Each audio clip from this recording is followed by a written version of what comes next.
Buenos días, mi nombre es María Angélica Tavares, estuve en el tercer semestre de Psicología de la Universidad Uniminuto de Dios de Cali. Hoy voy a exponer acerca de los trastornos de apraxia y apnosias. Hay una diferencia en estos dos trastornos y es que el trastorno de apraxia es un trastorno neurológico, mientras que el de apnosia es un trastorno que afecta el sistema musculatorio. Primero que todo vamos a definir las apraxias y sus diferentes modalidades. Las apraxias, el término lo introdujo Steinhal en 1871 tras descubrir que ciertos afásicos eran incapaces de llevar a cabo movimientos o tareas dados, pero que sí los realizaban voluntariamente, espontáneamente.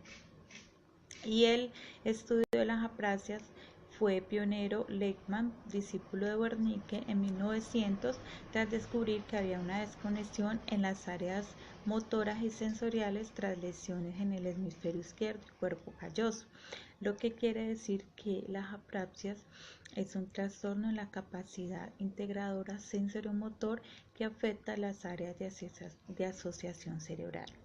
Bueno, la apraxia es un trastorno del cerebro y del sistema nervioso, donde la persona es incapaz de llevar a cabo movimientos o tareas que se le solicite, a pesar que los músculos que intervienen en esta tarea estén en perfecto estado y que la persona ya haya realizado esta tarea previamente. Un ejemplo de ello es que se le solicite sacar la lengua y la persona en el momento no sea capaz de hacerlo, aunque lo haya hecho previamente, pero minutos más tarde lo hace espontáneamente.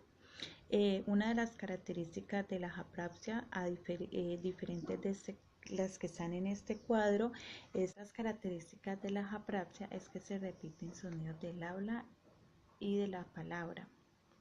Hay dificultad para pronunciar palabras largas, movimientos faciales y de postura, y hay mayor habilidad para hablar que para escribir. Las causas, cuando la apraxia se desarrolla en una persona que previamente era capaz de llevar a cabo las tareas o destrezas, se denomina apraxia adquirida.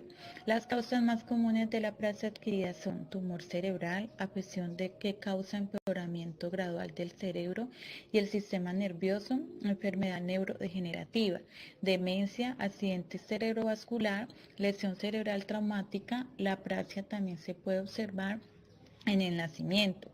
Los síntomas aparecen a medida que el niño crece y se desarrolla. La causa pues aún se desconoce. Existen unas áreas que pueden estar implicadas en la apraxia y son área premotora suplementaria, lóbulos occipitales, lóbulos parietales, lóbulos temporales, núcleos grises basales, cuerpo calloso y el tálamo. Las diferentes modalidades de apraxia, la primera de ellas es la ideomotora. Esta apraxia, los sujetos pueden imaginar correctamente la secuencia de acciones necesarias para realizar una conducta determinada, si bien no son capaces de llevarla a cabo físicamente. Por ejemplo, al entregarle un guante, él puede intentárselo ponérselo como calcetín. Algunos autores se refieren a las apraxias de disuasión, que son la incapacidad para la ejecución del acto motor a la orden verbal, estando preservada la capacidad de imitación de gestos o la utilización real de objetos.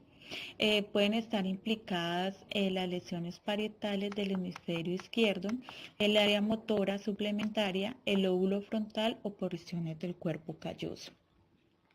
Apraxia ideatoria, el sujeto suprime elementos, altera secuencias o los objetos de manera inadecuada. Un ejemplo es que antes de ponerse los calcetines, ponerse los zapatos.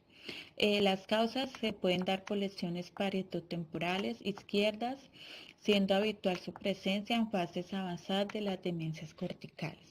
Apraxia constructiva, en las demencias, esta modalidad de apraxia suele ser uno de los primeros indicadores del deterioro cognitivo y es común su presencia en cuadros de alteración cerebral difusa.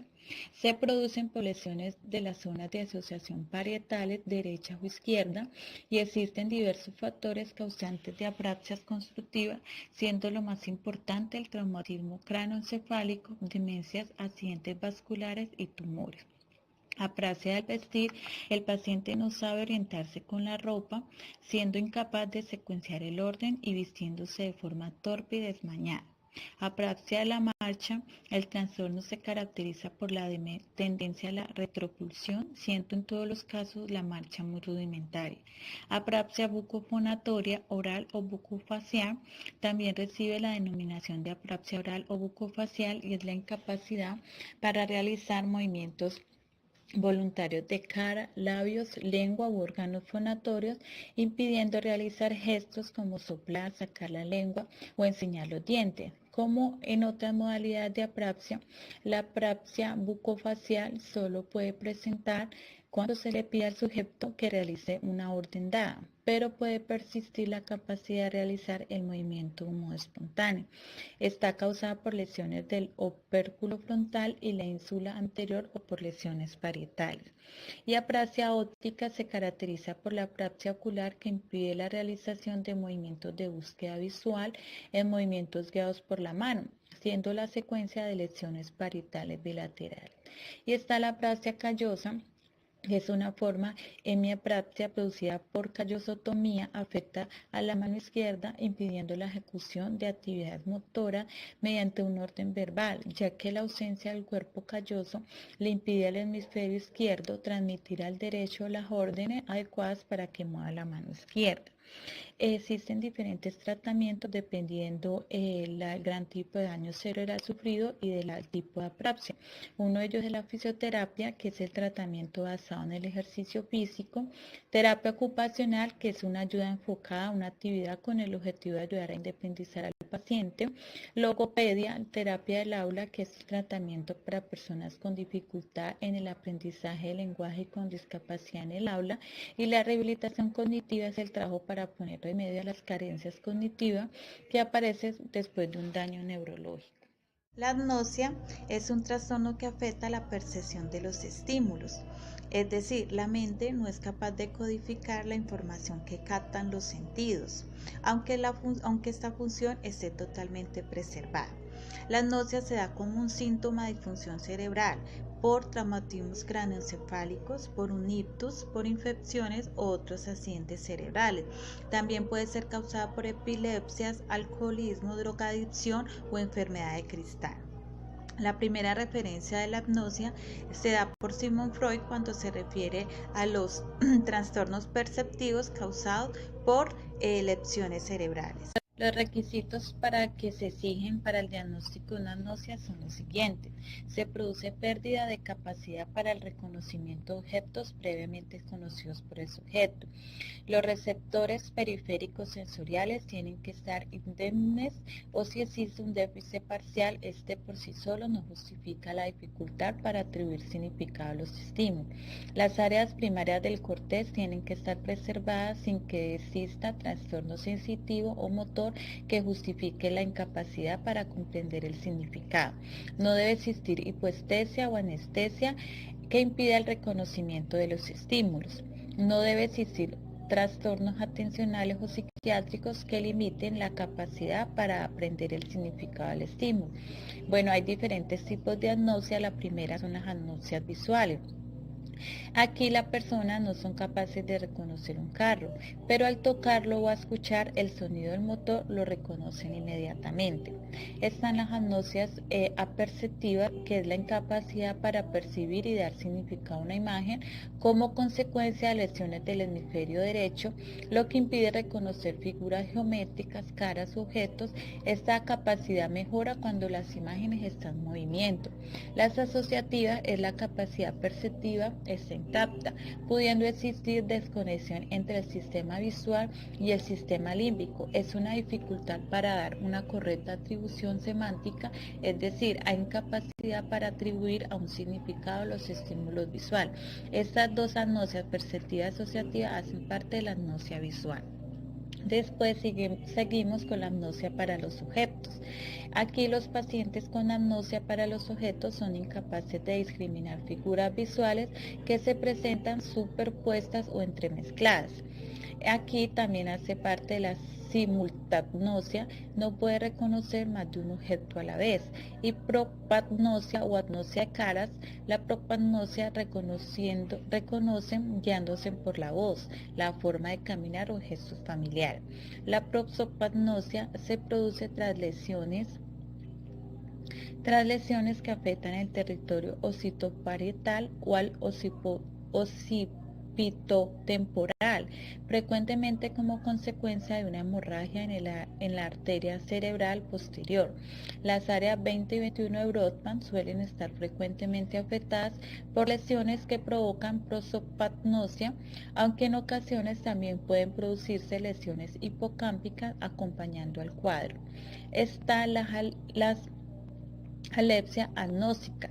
Se la denomina también ceguera pura para las palabras o alepsia sin agrafía, pues a diferencia de la afasia en la que existe incapacidad para el reconocimiento de palabras, el paciente con alepsia agnóstica puede escribir espontáneamente o al dictado, siendo incapaz de leer una frase. Las lesiones del esplenio y el del lóbulo occipital izquierdo causan este trastorno. Está la apnosia para el movimiento. Esta modalidad de apnosia es poco habitual y se caracteriza por la imposibilidad o dificultad de reconocer un objeto cuando éste se encuentra en movimiento. Está causada por lesiones temporales mediales bilaterales en la convergencia entre el cortejo occipital y el temporal. Está la apnosia cromática.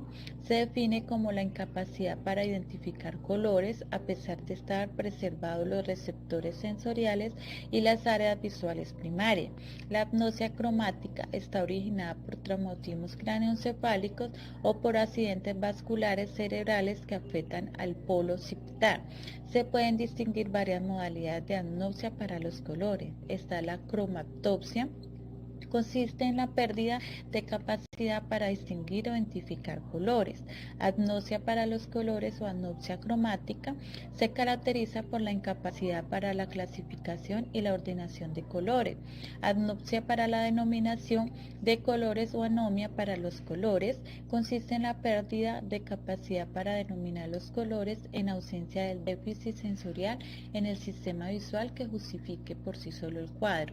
Los sujetos con anomia para los colores realizan correctamente las tareas de asociación de forma color, pero fracasan en la denominación. Por ejemplo, asocian correctamente el color amarillo a un plátano, pero son incapaces de decir de qué color es esta fruta.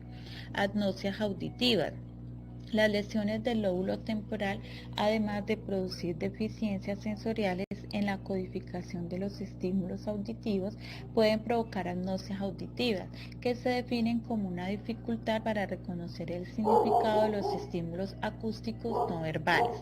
Las agnosias auditivas se producen en personas sin deterioro cognitivo que tienen las áreas auditivas primarias preservadas. Tipos de agnosias auditivas está la musia. Este trastorno, también denominado musia sensorial, es un déficit adquirido que afecta la capacidad para el reconocimiento de las características de la música como el tono, el ritmo o la melodía.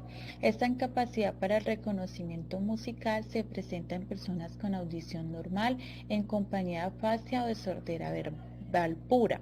La agnosia está causada por lesión unilateral o bilateral de las áreas temporales mediales que procesan la música, estando frecuentemente implicadas las áreas 22 y 42 de Brodmann. Se observa síntomas diferenciados dependiendo del hemisferio dañado. Tras lesiones del hemisferio derecho se presenta dificultad para el reconocimiento de la melodía o dificultad para identificar otros elementos como el ritmo. Tras lesiones del hemisferio izquierdo resulta alterada la capacidad para la lectura de partituras musicales, la interpretación de melodías o la capacidad para el juicio de las cualidades de las melodías musicales. Agnosia para los sonidos es la incapacidad para identificar el sonido de los sonidos no verbales, como por ejemplo el caraqueo de un gallo o el sonido de una alarma. Las personas afectadas perciben los sonidos sonidos como si fueran similares, confundiéndolos entre sí. La lesión se localiza en el área 42 y 22, aunque la agnosia para los sonidos puede presentarse como un déficit aislado. Sin embargo, es más frecuente que se manifieste en asociación con la agnosia. Agnosia verbal. También se denomina agnosia verbal pura y se define como la incapacidad para comprender sonidos verbales, estando preservada la capacidad de reconocimiento de sonidos no verbales. En ausencia de otras alteraciones del lenguaje, las lesiones causantes se localizan en el giro temporal izquierdo. Se produce una desconexión entre las áreas auditivas y primarias y el área de Wernicke, áreas 22 y 42. Acromatopsia. No suele manifestarse aisladamente, sino que habitualmente se presenta junto a otras agnosias o formando parte de un trastorno neurológico más amplio.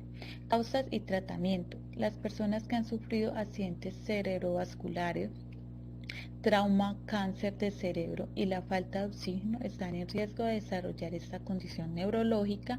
El daño al cerebro puede causar la aparición de lesiones cerebrales, áreas de lesión en el cerebro. El tratamiento en este tipo de trastornos suele ser multicomponente, ya que la agnosia no suele presentarse de manera aislada, sino que existen otros tipos de alteraciones. En función del caso concreto, el objetivo puede ser recuperar capacidades perdidas o bien mantenerlas actuales y prevenir la pérdida progresiva y la velocidad en la que se produce. Por tanto, cobra especial importancia la rehabilitación cognitiva llevada a cabo de manera conjunta por neurólogos y psicólogos, donde se trabaja principalmente la memoria, la orientación, la atención, concentración, capacidad de razonamiento, la escritura del lenguaje, y además se trabaja a nivel emocional con psicoterapia para reducir el impacto del trastorno tanto en el propio paciente como en los familiares y mejorar su calidad de vida. Muchas